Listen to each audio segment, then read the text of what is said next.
शादी की जगह था, आप हमको लेके चलिए।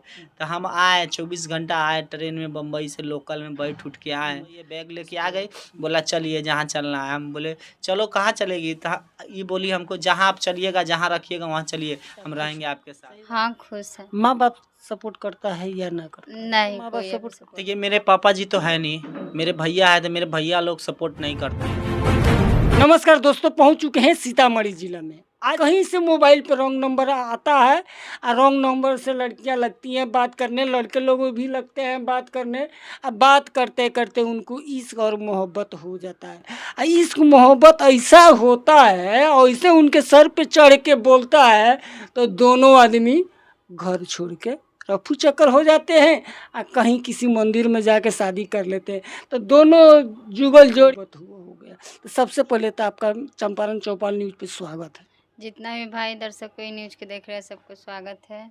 आपका नाम क्या पड़ेगा? मेरा नाम दिव्यांशी कुमारी। आपको भी चंपारण चौपाल न्यूज पे स्वागत है। चलिए भैया, जितने भी व्यूवर्स और आपके माध्यम से हमको देखेंगे उस सबको मेरे तरफ से नमस्कार है। मेरा नाम रवि कुमार है। उसके बाद ये मेरे पास फ़ोन किया तो हम इनसे पूछे कि आप कौन बोल रहे हैं, तो ये बोले कि राहुल बोल रहे, पर रियल नाम इनका रवि है। और हमसे बोले राहुल बोल रहे, हम बोले कि कहाँ से राहुल बोल रहे हैं, तो ये बोले कि हम बॉम्बे से बोल रहे हैं। तो हम अचानक आप रॉन्ग नंबर लगाए और एक लड़की उठाई, कैसा फीलिंग आया आपको? देखिए कि आवाज़ लगा तो हम इनसे हाल चाल पूछे क्या हाल है, तो ये हमको डांट डबर के बोल रहा है आप काहे के लिए फ़ोन किए, रख दीजिए फ़ोन, आपसे बात नहीं करना है। उसके बाद फिर फ़ोन किए तो थोड़ा सा बात किए तो ये बोल रहा है मेरा शादी लगा हुआ है। 10-15 दिन आपके माँ बाप शादी तय कर चुके थे। जहाँ पे शादी तय था वहाँ पे सिर्फ 10-15 दिन ही बाकी थे और उसमें इनका रोल नंबर फ़ोन आया और ये हमसे बात उत किए। और जहाँ पे मेरा शादी लगा हुआ था वहाँ का लड़का हमको पसंद नहीं था। नहीं थे या माँ बाप जो शादी लगाए थे वो पसंद नहीं था, इनको देखे नहीं नहीं थे तो मना किए थे कि मतलब हमको नहीं इस लड़का से शादी करना है। फिर भी मतलब मेरे मम्मी पापा थोड़ा गरीब फैमिली से है, के बावजूद भी वो लोग शादी करना चाह रहे थे। और कितना है? अभी मेरा 22 साल है। 22 साल। उस समय क्या फीलिंग आएगा जब ये हमको फ़ोन किए थे, इनको डांटने उठने के बावजूद भी। गाली वाली दी थी क्या? हाँ गाली उली भी दिए थे कि मतलब जब इसको गाली देने में बहुत एक्सपर्ट होता नहीं है। तो हम क्या भाई?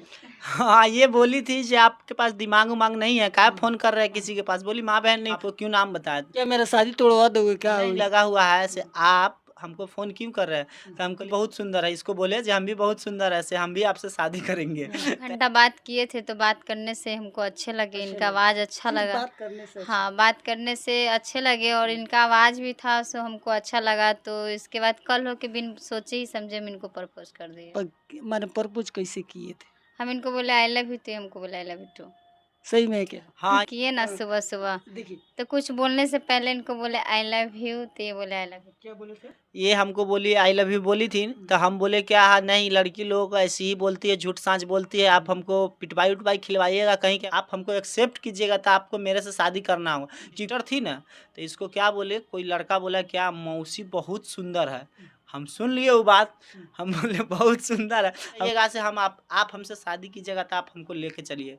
तो हम आए, 24 घंटा आए ट्रेन में, बम्बई से लोकल में बैठ उठ के आए। इसको से मिले आरडी पैलेस के सामने, तो ये हमको इतना तो नाकर नुकुर कर रही थी। फिर इसको बाद में हमने फ़ोन किया से बुला लिए घर पे, अब नाकर नुकुर कर रही है, तो बोल रहा है नहीं नाकर नुकुर नहीं कर रहा है, सोच के बताएंगे, आए सीधे एका बैग सुबह चलिए जहाँ चलना है। हम बोले चलो कहाँ चलेगी, तो ये बोली हमको जहाँ आप चलिएगा, जहाँ रखिएगा वहाँ चलिए, हम रहेंगे आपके साथ। सही बात है क्या जी? जी